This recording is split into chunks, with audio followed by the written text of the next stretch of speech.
मनुष्य के जीवन के दुखों का मुख्य कारण उसके खुद की आशाएं और इच्छाएं होती हैं। मनुष्य की इच्छाएं काफी प्रबल होती हैं और जब मनुष्य की इच्छा के अनुरूप कार्य नहीं होता तो उसका मन दुखी होता है। अगर मनुष्य अपनी इच्छाओं का त्याग करे तो उसके जीवन में सुख के अलावा और कुछ नहीं होगा। जैसे तेल समाप्त हो जाने पर दीपक बुझ जाता है, उसी प्रकार कर्म के सीन हो जाने पर भाग्य भी नष्ट हो जाता है। समय कभी एक जैसा नहीं होता, उन्हें भी रोना पड़ता है जो बेवजह दूसरों को रुलाते हैं। मन से ज्यादा उपजाऊ जगह कोई नहीं है, क्योंकि वहां जो भी कुछ बोला जाएगा बढ़ता जरूर है, चाहे फिर वह विचार हो, नफरत हो या फिर प्यार हो। जिन्होंने आपको कष्ट दिया है, कष्ट तो उन्हें भी मिलेगा, और यदि आप भाग्यशाली हुए तो ईश्वर आपको यह देखने का अवसर भी देगा। चमत्कार उन्हीं के साथ होते हैं जिनके मन में विश्वास होता है। मुश्किलें केवल बेहतरीन लोगों के हिस्से में आती हैं, क्योंकि वही लोग उसे बेहतरीन तरीके से अंजाम देने की ताकत रखते हैं।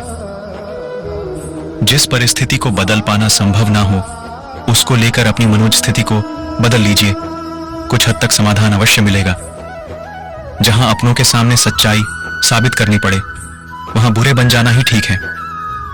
अपमान का बदला झगड़े या लड़ाई से नहीं लिया जाता, बल्कि शांति से कामयाब होकर लिया जाता है। आशा और विश्वास कभी गलत नहीं होते। यह हम पर निर्भर करता है कि हमने आशा किससे की और विश्वास किस पर किया। आपके हर कर्म का फल आपको किसी न किसी रूप में अवश्य प्राप्त होता है। सोच अच्छी रखो, लोग अपने आप अच्छे लगेंगे। नियत अच्छी रखो तो काम अपने आप ठीक होने लगेंगे।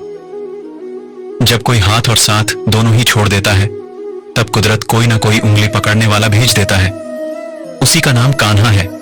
प्यार या प्रेम एक ऐसा एहसास है जो किसी भी इंसान को कभी भी असफल नहीं होने देता, और अहंकार या घृणा वह एहसास है जो किसी भी इंसान को कभी भी सफल नहीं होने देता।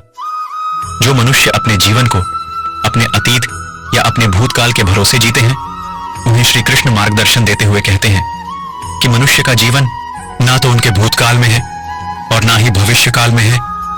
मनुष्य के जीवन का असली सुख उसके वर्तमान काल में ही है।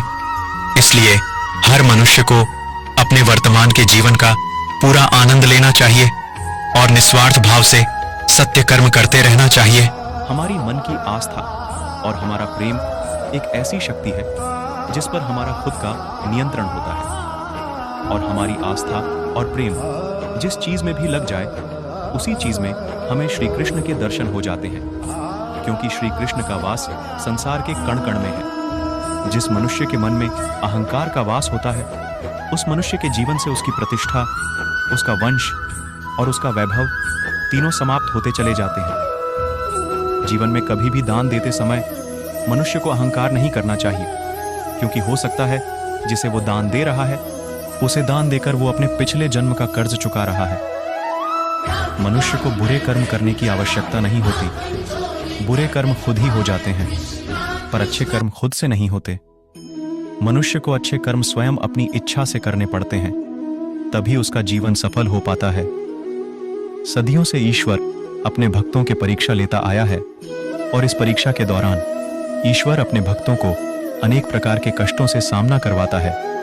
सामान्य मनुष्य इन कष्ट और दुखों को भगवान की पीड़ा समझकर भगवान से मुंह मोड़ लेता है, तो दूसरी तरफ सच्चे भक्त प्रभु का आशीर्वाद समझकर